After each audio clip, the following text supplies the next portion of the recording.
狗狗共哈发，我是敏华。大家都知道呢，现在家家户户油电非常的幸福，那幕后工程就是非常辛苦的台电维修人员了。可以看到讽才之后呢，他们要爬电塔维修，非常的辛苦，但其实他们也要遁地哦，得在地下15层楼的地方工作。带您看看。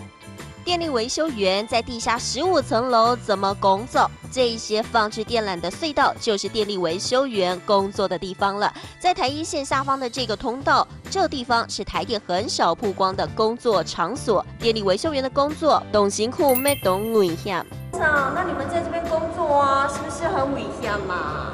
哦，你头了动到几包一股做些哈，就清强哈，氧气啊拉啦。 有毒气体，嘿，有毒气体，所以讲咱落来到位做些吼，这都系用一个通风，还个带试用气体，那个侦测确定无问题了，很让好来做些。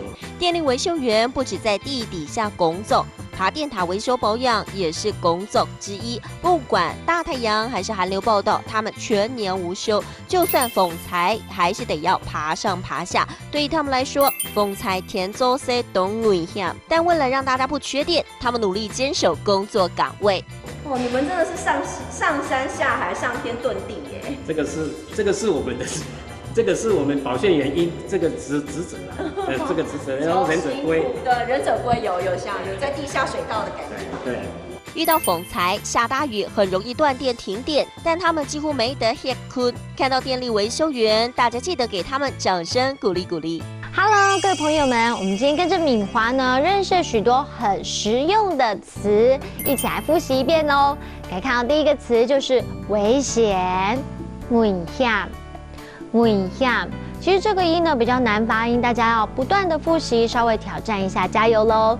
第二个来看到就是台风，讽才，讽才。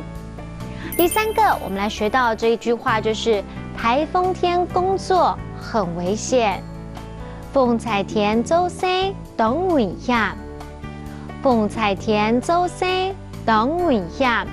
台风天工作真的很危险，希望台风天还是要工作的朋友们要好好把握自己的安全了。